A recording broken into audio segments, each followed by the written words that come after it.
what I wanted to share with you today is some things that I've been thinking about and working on with my interactions with students in my online courses, but just a little side caveat, these things could also be used in face-to-face, okay? But I'm primarily going to focus on how I am using them in the interactions with students online. So a couple of challenges that I got concerned about that motivated the thinking in the direction that I went is that when you're managing a class online, it's a little more difficult to manage the communication climate because the relational messages in online contexts are easy to misunderstand because you're missing a lot of the clues that you normally would use to try to understand relational messages. And relational messages are difficult to understand even in face-to-face interactions. But you have more clues and nonverbal cues and so forth there than you do in the online environment. And past research also suggests that what your students in an online course are going to, especially if they're taking it for the first time, they've got a higher level of anxiety. So they can get triggered a little more easily to become defensive. So classroom climate by definition is just the emotional tone or the ambience of the class. It's largely influenced by the interaction between the relationship of the students and the instructor. And that's developed and maintained by the quality and tone of the communication, so the relational messages that people are receiving in the communication. Research has demonstrated that if you can have a positive or supportive communication climate, it will benefit relationships, including those in an educational setting. So while this notion of climate primarily has been applied in organizational situations, it does have application in educational settings. And it also has been shown that it affects the quality of the computer-mediated interaction. So that's also at play online.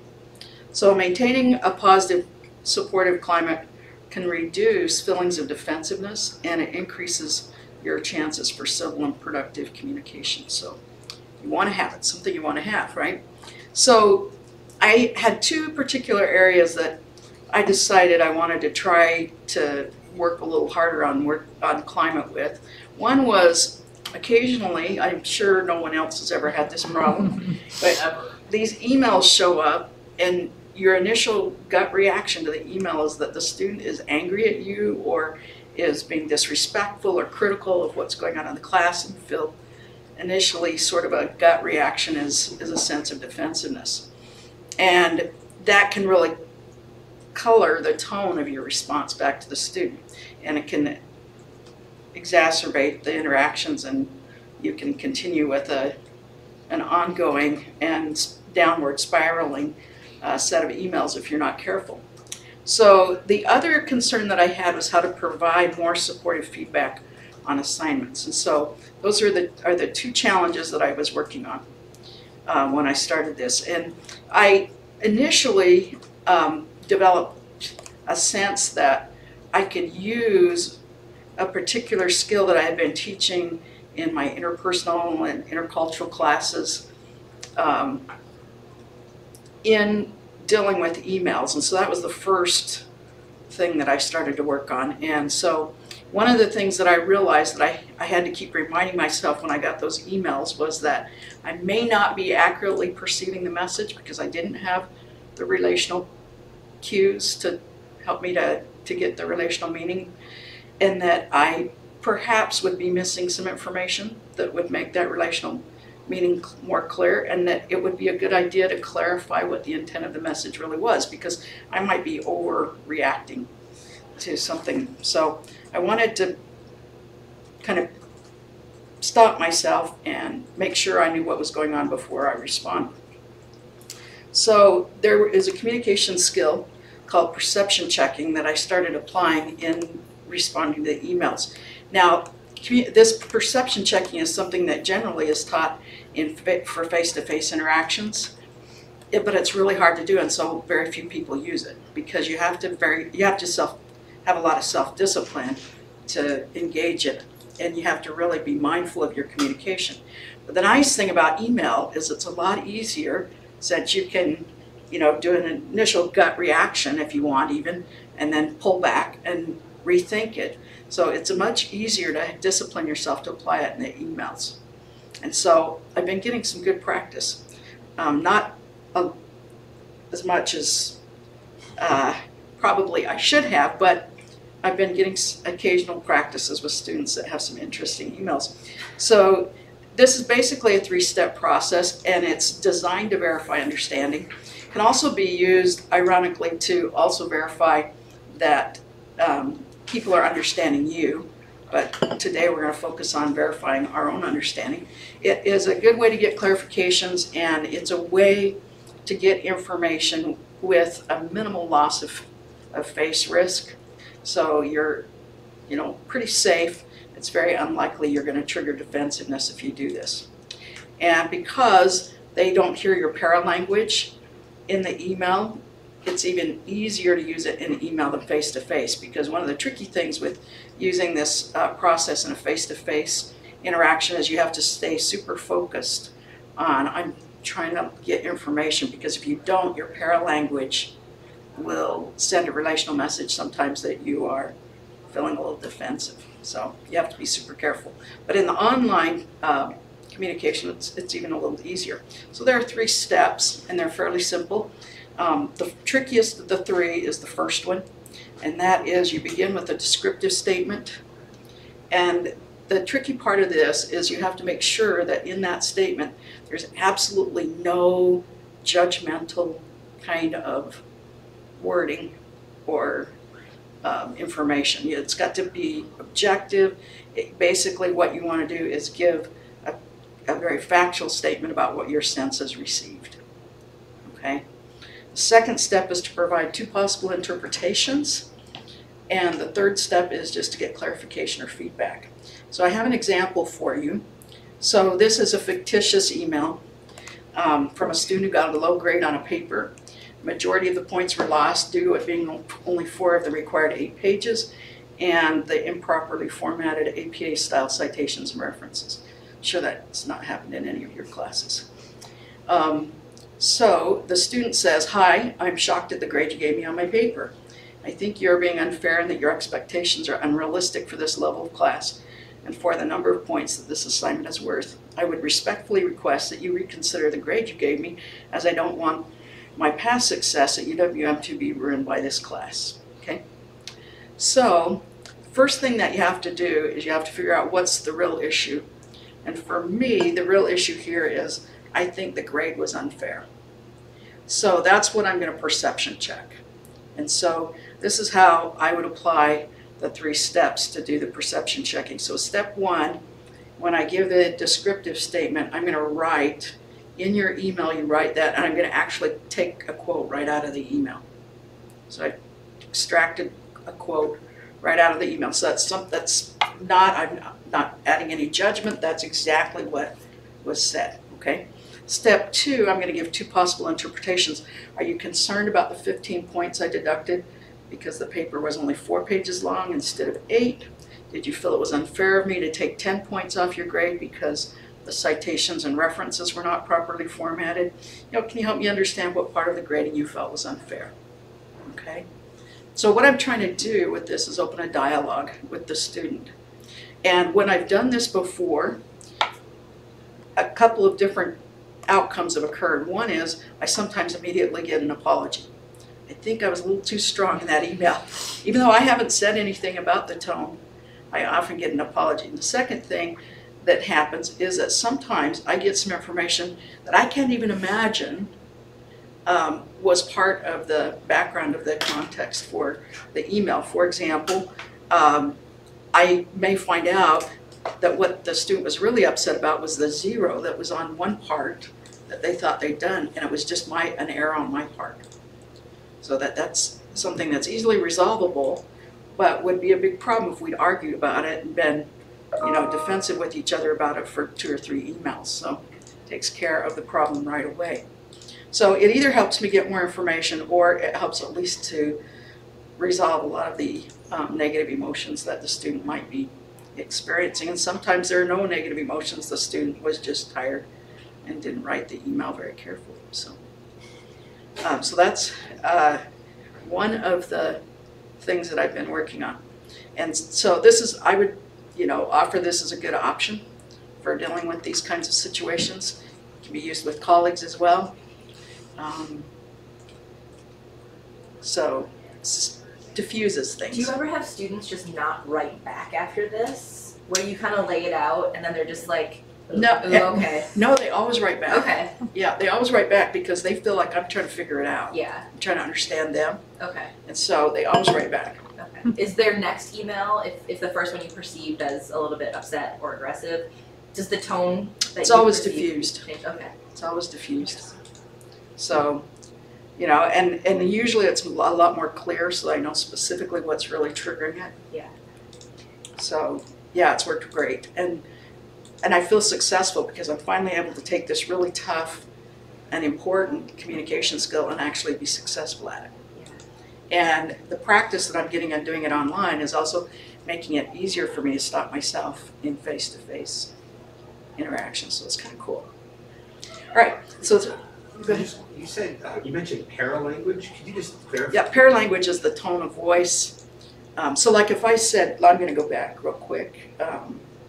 So if I said, if I was doing this face-to-face, and instead of just being very neutral and seeking information, if I said, in your email, you write that, that conveys a whole different tone. So that's just that change in paralanguage. So that's why you have to be so careful when you do it in the face-to-face. All right, good question, thank you. All right, so the second area of concern that I had was trying to provide more supportive feedback. I'm becoming more sensitive to that. I don't want to create a defensive climate with students when I give feedback. I want them to, and I don't want them to feel like they should give up. I want them to take responsibility for their efforts and feel that they can approach me for help and to feel like they can improve.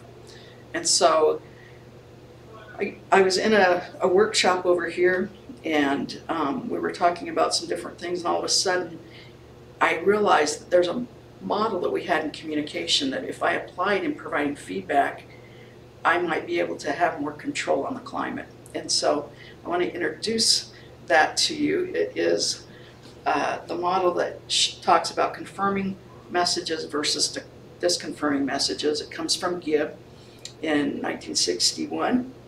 And basically the idea is that there are ways to use language that convey more confirming messages versus disconfirming messages. Disconfirming messages run a high risk of creating defensiveness. So confirming messages, really the key is that they communicate that you recognize the other person, that you acknowledge and respect thoughts and emotions of the other person, that you may in fact agree or at least respect them, and you are going to try to understand them. So it gives them some positive supportive feedback. Disconfirming messages can range from being very apathetic to disregarding emotions to even being threatening, and again are at high risk for creating a defensive climate. So this is a little table that contrasts the two different types of messages that would create the disconfirming versus the confirming climate. So you see on the far side, on my right side, the disconfirming messages, and those are the characteristics of the disconfirming messages. The confirming messages are on the other side, and I've been working on using three different types of confirming messages in my feedback to students. So I'm just beginning to work with this, and so I'll share a couple of things with those. Go ahead. I just was really interested. You had neutral as disconfirming. It is, because it's sort of an apathetic, I don't really care kind of a response. Okay, so it's not about being like, I'm being fair. No. You're being neutral. Yeah, it's more of a disregard. It's not important. It's not on the radar. That's what it conveys to the students. Yeah. So, and I haven't defined all of these for you, but I'm just going to focus on the three that I've been working on. So the first one was this evaluative versus the descriptive messages. So the difference is the evaluative message conveys thoughts about the value or worth of a person's behavior, And typically, in your message, you're using you. So you did this, okay? In the descriptive message, what you do is provide more of an objective, non-judgmental response, similar to what we were talking about earlier in the perception checking. And you typically use I language, okay? So I couldn't find this, or I think this, instead of, so I'm going to give you an example here. So an evaluative message might be, this is one of the worst papers you've ever turned in, okay? In contrast, there are some things that would make this paper stronger. You have not used enough sources in this paper versus I could only find the use of 4 sources in this paper. So I'm taking responsibility for the fact that they're not, that I couldn't locate them, instead of saying you did this. You see the different there? The second set that I've been working on is the superior versus the equal messages. So superior messages communicate sort of a superiority or a boundary, us versus them kind of a thing. So it sets me up in a different place than I'm not with my students. I'm above them or apart from them. Where equal messages emphasize inclusiveness, minimize the status difference. So an example of a superior message might be, you don't understand the definitions of palliative versus hospice care, okay? Where, in contrast, if I want to give an equal message, I would say, if the differences between palliative care and hospice care were clearer in paragraph 2, it would strengthen this paper, see me for some help. The other area that I've been working on, the last area, is the certain versus the provisional messages. So a certain message contains sort of very dogmatic kinds of perspectives. It's kind of a closed evaluation or conclusion. So an example is, there's no support for this argument. So it's done. Don't argue. It's just not there. Provisional messages, on the other hand, are designed to kind of create a more open discussion or dialogue and to express an openness to new possibilities. So the contrast example is, can you think of a way to provide support for this argument, or stronger support for this argument? So when I grade papers and I'm putting the comments in my rubric, one of the things that I try to do is focus on these 3 areas, and in my comments try to phrase them in ways that convey more of a supportive climate to the students, more supportive relational messages. And so sometimes what I have to do is finish putting my comments on the rubric and go back and look at them and check and say, hey, did I use you language there, or I language? And I'm noticing that it's helping me to frame better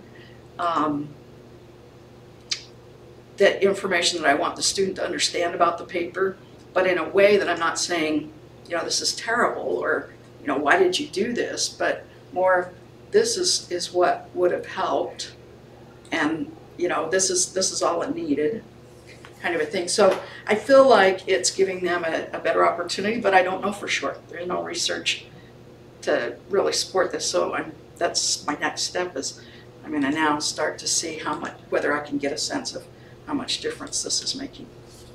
But I feel like it's helping, at least with the climate.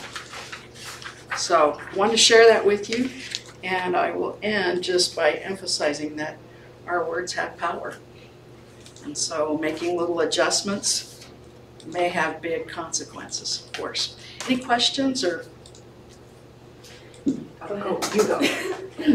I think that is a really interesting way to think about how those little changes in words can make a big difference. So I teach really large enrollment lecture courses, and most of the assignments that my students do are like auto-graded multiple choice things. But I always struggle with, like, after they do their first kind of low stakes quiz, and I go and say, like, if you didn't get the score you want, there's still hope. Suggestions for ways to make that statement, either in person or like a campus announcement, more of like, you can do it, versus I just feel like I miss the mark a lot as I try to give that little you rah rah, like, oh, if you got a C on this, like, it's okay, work harder, but like how to So one thing I've done a couple of times is given some general comments. So I'll say, I noticed that there were some general areas where we might want to think about strengthening our efforts here. And then I list those very specifically with this kind of language that I've just been talking about. So, for example, I found in several papers that people failed to list, the number of sources that were required. Okay. So more specific, like this was a struggle. Here's, a place where you could go. Some of you could have strengthened your paper by. Got it. Okay. I wonder if you could use the tailored messages too in Canvas to just send messages of hope to the people, to tailor your message a little bit more to say, I know this wasn't the score you wanted, but here are the points that are left versus, I don't know, it does change the class climate when you send a message to everyone because you have people that are like, well, that doesn't apply to me. And then you have people who are at the very bottom that are like, oh, it's about me, and they're singling me out. Especially if you've got a group of students that made the same kind of error, Okay. then you might want to narrow down and just focus on that group. Yeah, the messaging would be a good idea. I had a totally unrelated question. Do you, I'm good, you got your answer? So on discussion board posts, sometimes students post things that are flat out wrong. And I'm always really hesitant to jump into a string of discussion board posts and say, well, you're really wrong here. And so I was curious if you had any ideas for the best way. So I can tell you strategies I've tried. I've tried things like saying, I think you understand it in this way, but you might look at page such and such of the textbook for more information that would give that would give a clearer picture of this concept. Or I might explain the concept in a different way and say, I think there might have been some confusion. Here's how you can understand the concept.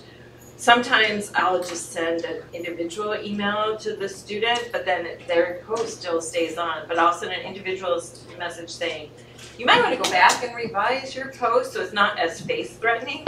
But I didn't know if you had any. So I haven't had a lot of problems with that in the discussions in my classes, but if I had a student that posted something that was just, could be easily interpreted to be pretty negative towards another student, I would immediately try to get hold of that student, and I would use perception checking, and I would say, when you said this in your discussion, did you mean this or this? What did you mean? Get their response, and then say, now that's great, but I think some people are interpreting it this way. And so could you make that more clear? Could you go back and revise that, make that more clear?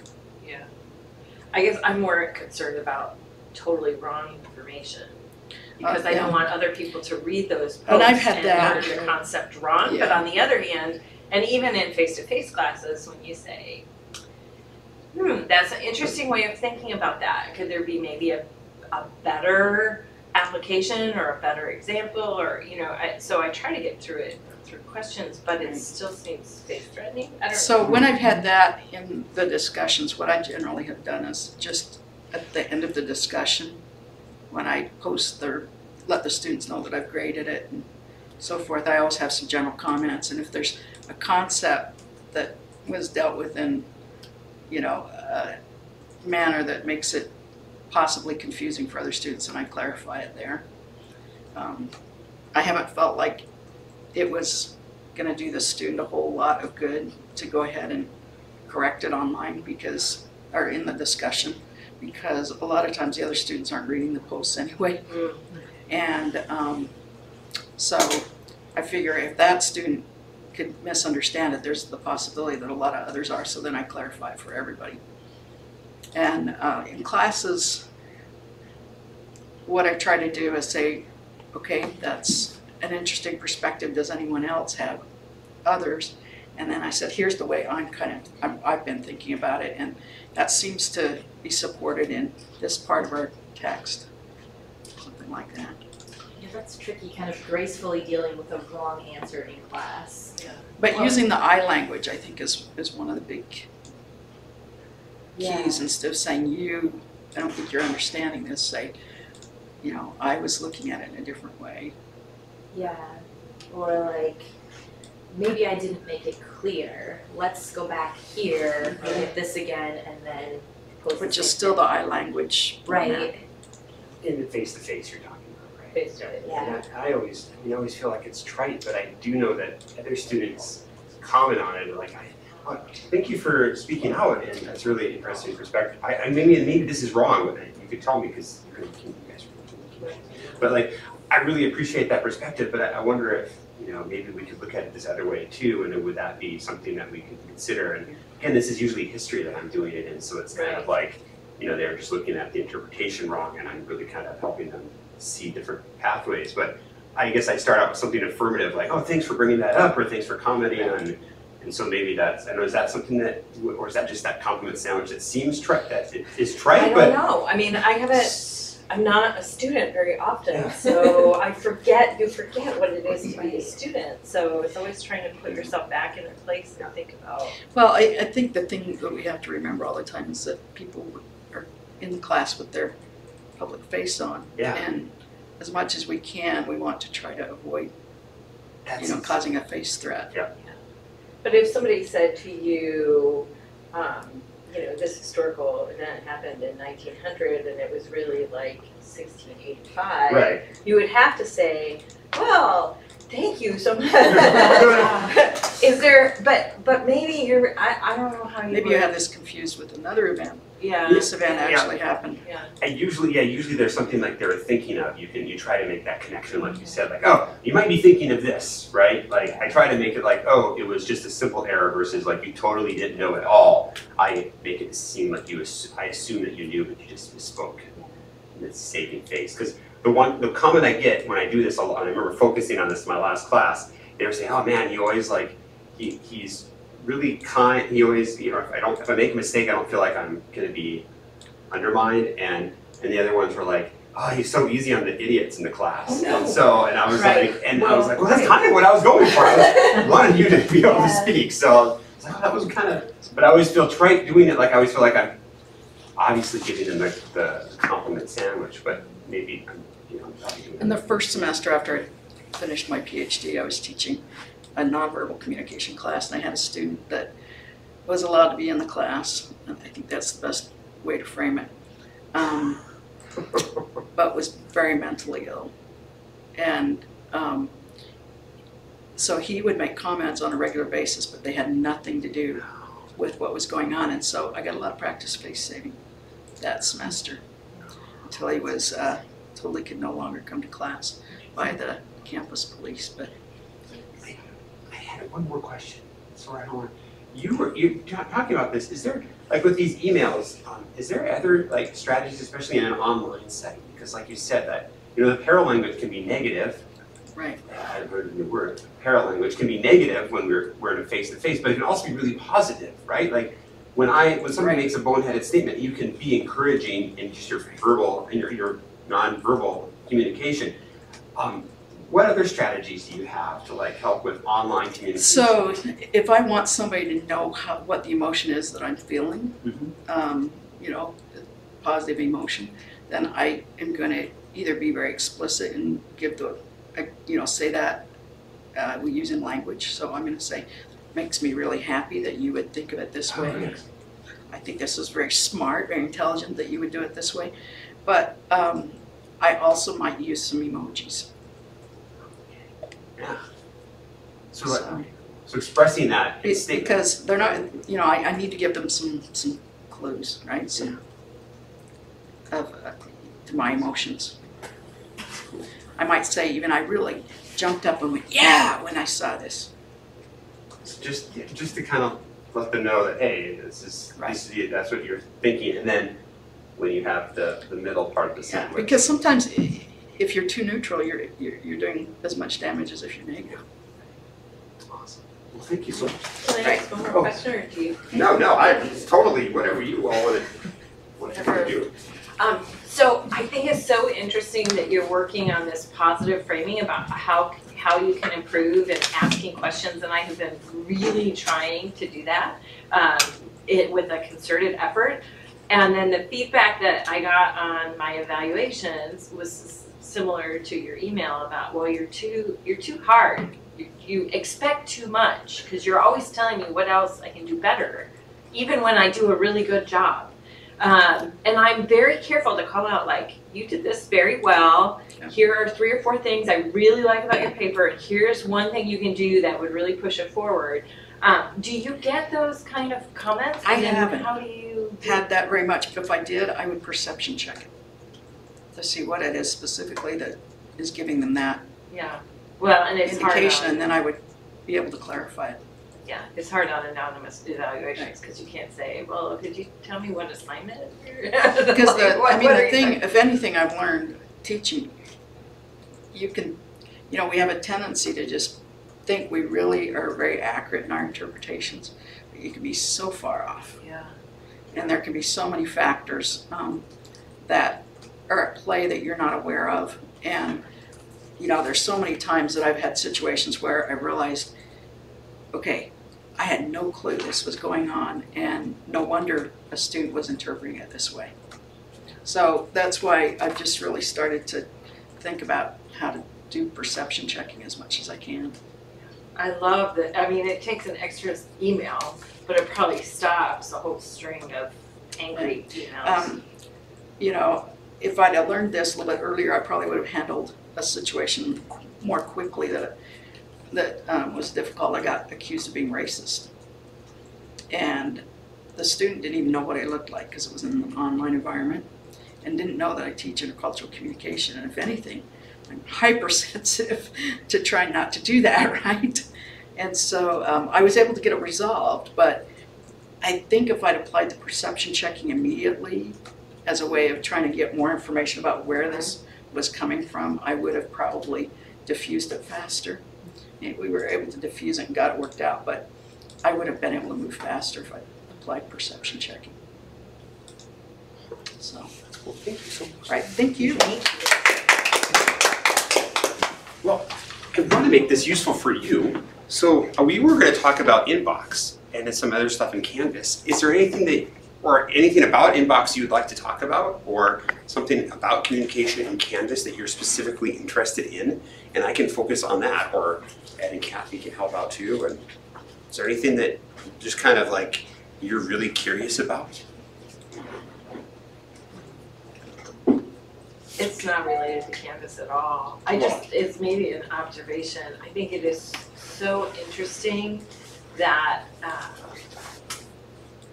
our jobs are complex anyway, but that to pay attention to the emotional tenor is so important. I just think that's like one more layer of thing that you have to consider as you're teaching. And you think, especially online, you think it's about content, but it's not. It's about how are you sensing, like asking the right questions to get at the emotions so that you can honor those students so it doesn't get in the way of their learning. Right. Yeah. Do you have to head off to class, Lisa? In just a minute, Oh yeah, sure. No, I did. That's No. So, I mean, one of the things that you have to think about with this is it takes a lot of creativity, because you really have to sit. And the nice thing is in an online environment, you've got the time to do that. You're not on your feet in front of them. But it does take some creativity. You have to kind of do some reframing. So sometimes you just have to brainstorm. Okay, what can I say here? To try to figure out what's going on.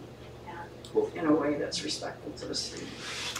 Just to be aware of that dimension, like you were saying, Sarah. Yeah. Huh. Anything else? Do either of you use Inbox?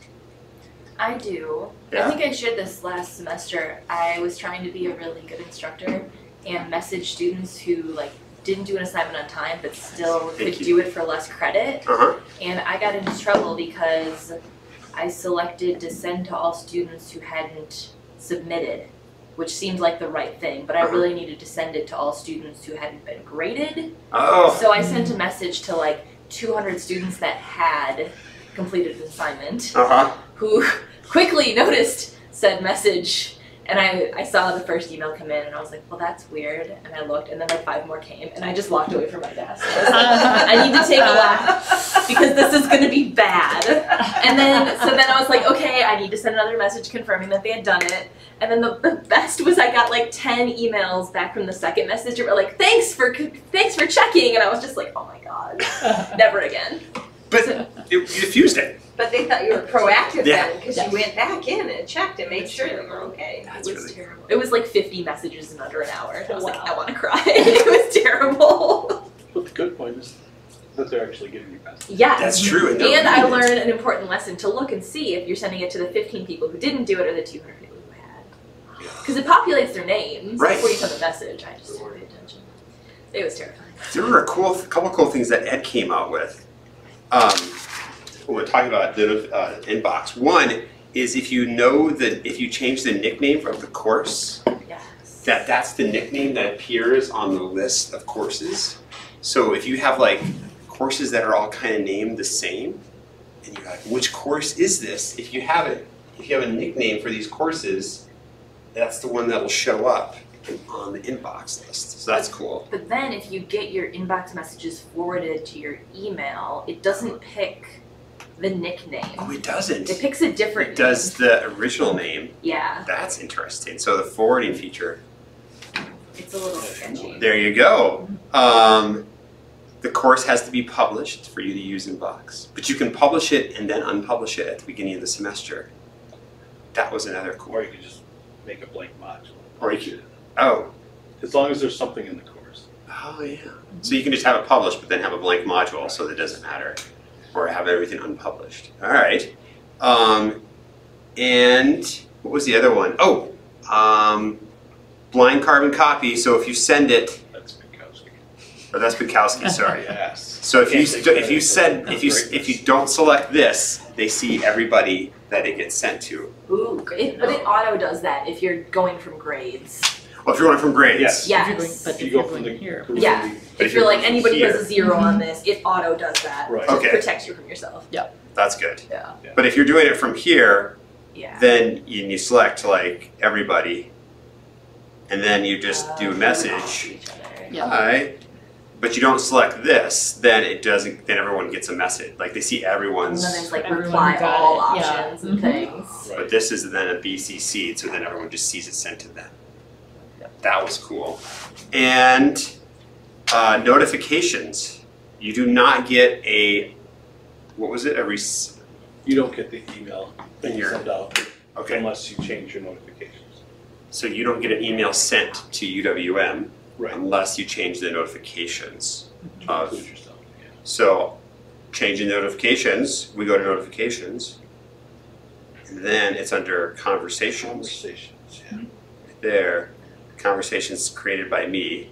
You hover over it, you see the little pop-up glossary. You created a conversation, and then by default, it's on the X. And then you can switch that to the positive and get that right there.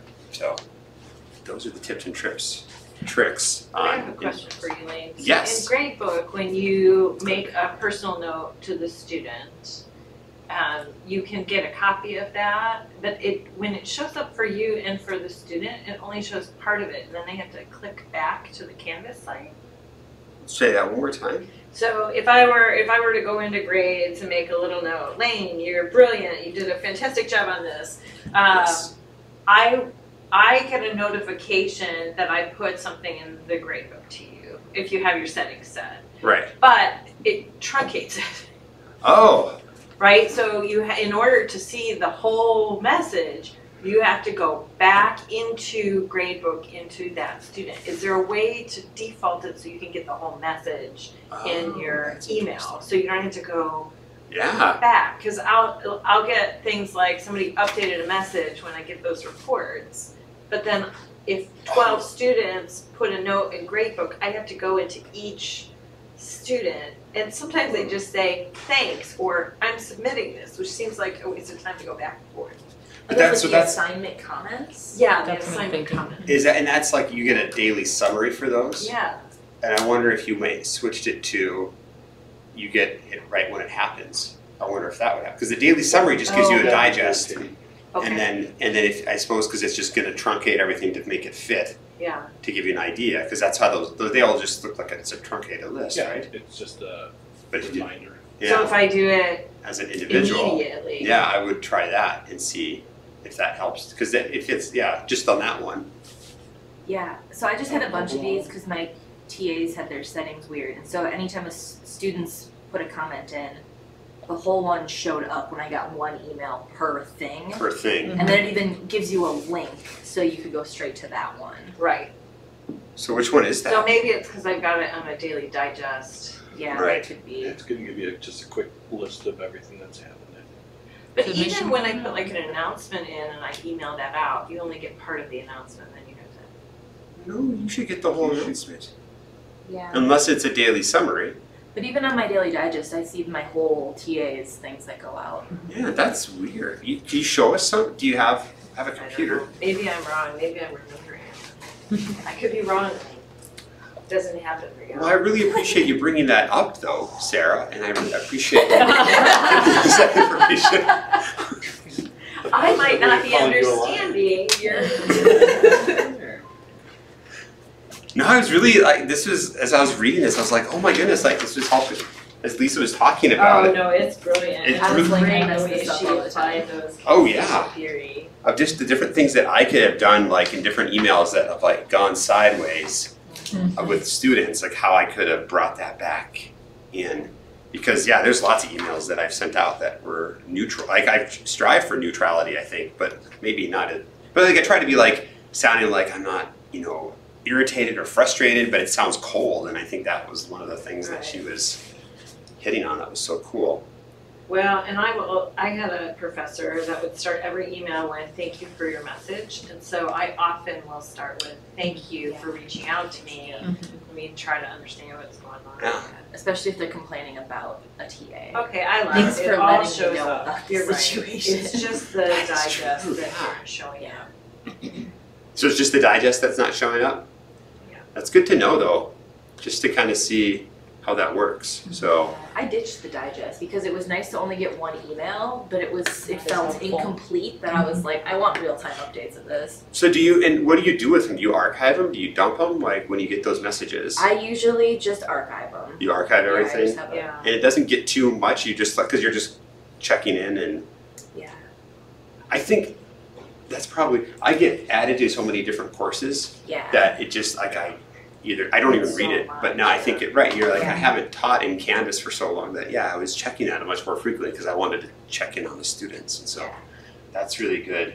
I like that perception of like it's good to have those checked. All right. Anything else? Any other questions do you want? We could talk. I had some activities, but I feel like we had a good discussion, and she kind of went through some different stuff. So I feel like I'm willing to call it. Yeah, I'm good. All right. Ready to call I it? can't think of any. Kathy? Good. All Are right, there people well, online that have questions? I don't think Just we, us today. just us today. That's all right, it's all right. Well, thank you for coming, and let's get this off, and I'll get my slide. And you can see who's coming next week, because that's like, that's fun. All right, where's it? There we go. All right, so, there we go. We were gonna do this, but I think we had a good discussion on this, and she gave us some good outlines of like different strategies. Kristen Smith says she's online. Yes, I see it. So how would you respond to that Hey, then? Kristen. Well, that's what we were gonna do. We were gonna talk about this. Like, what can we brainstorm of, hi, Dr. Sunderland, I'm a student in your online course. I'm frustrated by how the lack of direction that you are providing on the assignments. I've read the directions and feel like I am meeting them when I complete my assignment, but I get it back with a low grade. So that was, what could we do? Perception check. Perception check to respond to that student. Let me see. I wish I had a whiteboard.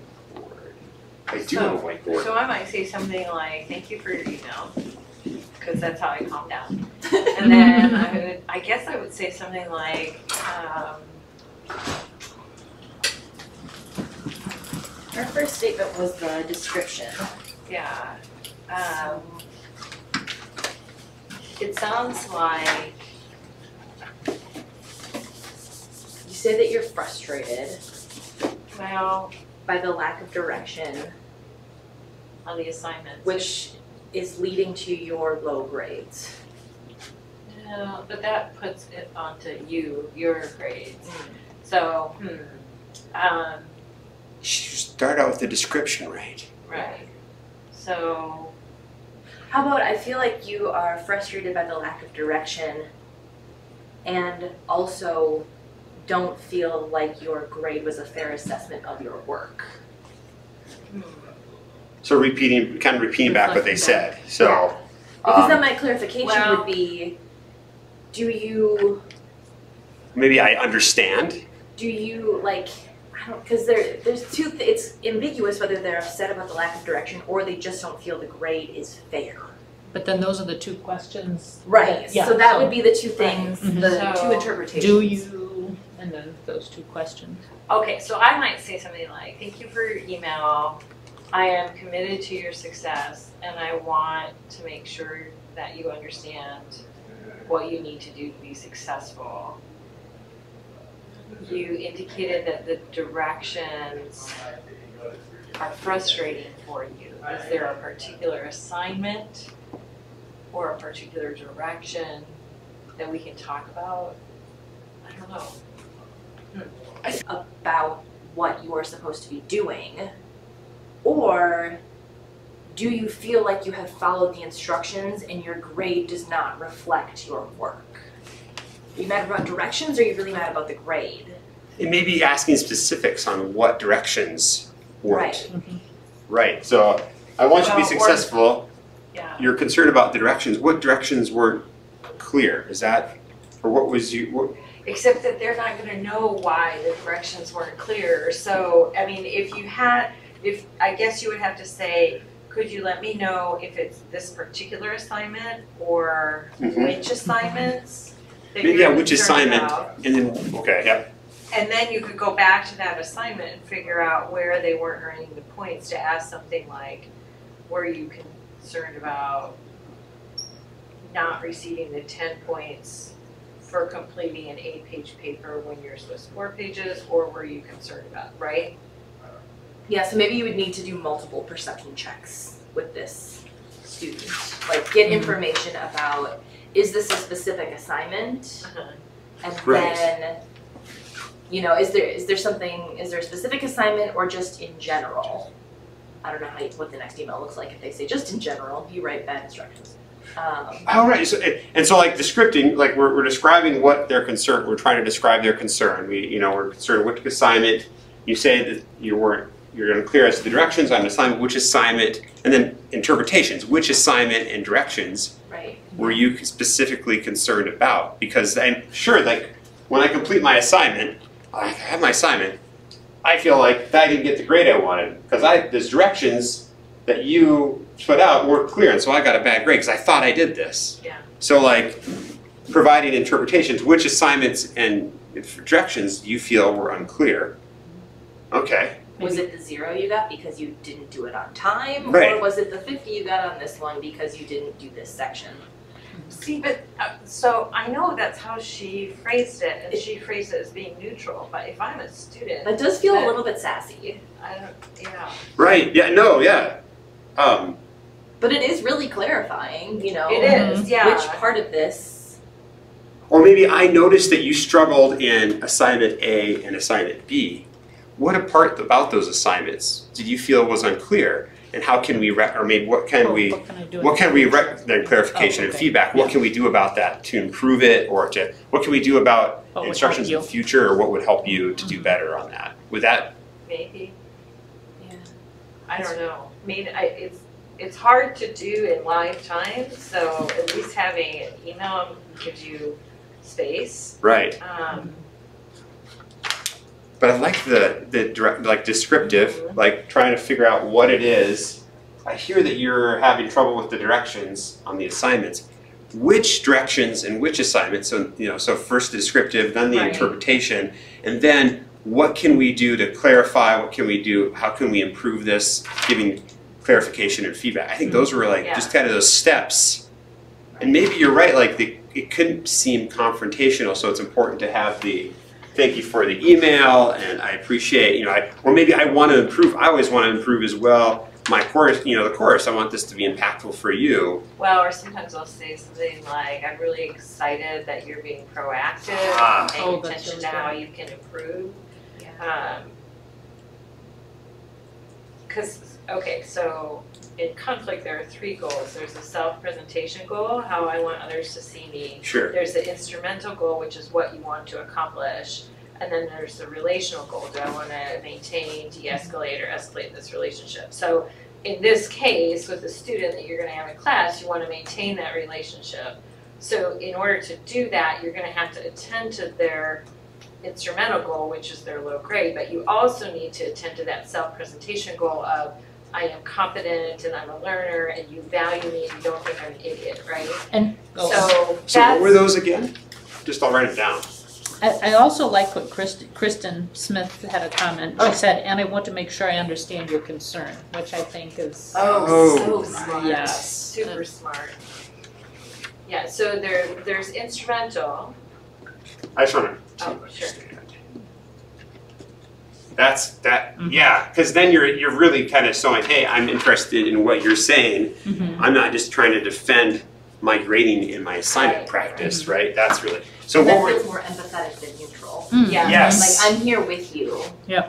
I want to understand you, right? That's brilliant. And then, so what was you said there's, so, Oh, the 3 goals, so there's instrumental, which is what you want to have happen, right? That's the, like, flat out, I want a different grade is what they're asking for here. okay, But the frustration indicates a self-presentation goal, right? Like, I complete this assignment, I get a low grade, clearly you don't think I'm very smart. So you have to attend to that in order to maintain the relationship, right?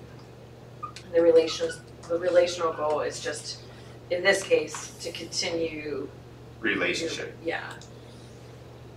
But we always shift, right? So the initial instrumental goal might be to change the grade, but underlying that is also that I want, as a student, I want to be valued and seen as Right. competent and not, I want you to respect me, right? Right.